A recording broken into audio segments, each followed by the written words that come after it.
গেল কিছুদিন ধরে স্থিতিশীল রয়েছে রংপুরের কাঁচা বাজার। এতে কিছুটা স্বস্তি মিললেও কাঁচামরিচ বিক্রি হচ্ছে এখনো 200 টাকা কেজি। বিক্রেতারা বলছেন, যে সকল সবজি রংপুর অঞ্চল উৎপাদিত হয় সেগুলোর দাম সহনশীল থাকলেও বাইরের জেলা থেকে আসা সবজিগুলোর দাম কিছুটা বেশি। এদিকে সবজির দাম নিয়ে ক্রেতাদের অভিযোগ না থাকলেও কাঁচামরিচ ও দেশীয় আদা কিনতে হিমশিম খেতে হচ্ছে তাদের। নিত্যপণ্যের বাজারের খবর জানাতে রংপুর থেকে যুক্ত হচ্ছেন সহকর্মী আশিকুর রহমান ডেফাস। এই মুহূর্তে অবস্থান করছি রংপুর পৌর কাঁচা বাজারে। এখানে আজকে সকাল থেকে যে বেচাবিক্রি চলছে, এটা সবজির দামের বিষয়ে তেমন একটা গেল দুদিন ধরে হেরফের হয়নি। বিশেষ করে এইখানকার বিক্রেতারা বলছেন যে রংপুরে উৎপাদিত যে সকল সবজি, অর্থাৎ রংপুর অঞ্চলে উৎপাদিত যে সকল সবজি, সেই সকল সবজির দাম কিছুটা কম।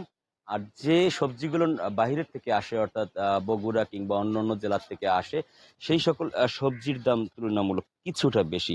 একদম যেটি প্রয়োজন, এই পেঁয়াজ যেটা এলসির পেঁয়াজ, সেটি বিক্রি হচ্ছে ৮০ টাকা। আর দেশি পেঁয়াজটা এটি বিক্রি হচ্ছে ১০০ থেকে ১১০ টাকা অনুরূপ। আদার ক্ষেত্রে আদা বিক্রি হচ্ছে, দেশীয় আদা ৪০০ থেকে ৪২০ টাকা, এবং যেটা এলসির আদা সেটি বিক্রি হচ্ছে ২৮০ থেকে ক্ষেত্র বিশেষে ৩০০ টাকা পর্যন্ত।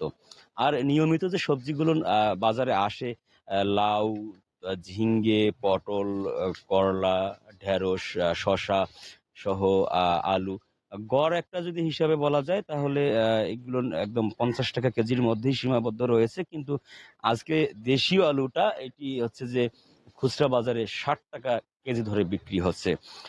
ব্যবসায়ী যারা খুচরা বিক্রেতা রয়েছেন তারা বলেছেন যে গেল ১ সপ্তাহ ধরে দামের তেমন কোনো একটা হেরফের হয়নি। তুলনামূলকভাবে স্থিতিশীল অবস্থায় রয়েছে এই কাঁচা বাজার। এই যদিও কাঁচামরিচের দামটা গেল কয়েকদিন আগে কিছুটা আগুন ছিল, সেই কাঁচামরিচটা এখন কেজি ২০০ টাকায় নেমে এসেছে। এই ছিল রংপুরের সর্বশেষ বাজার পরিস্থিতি।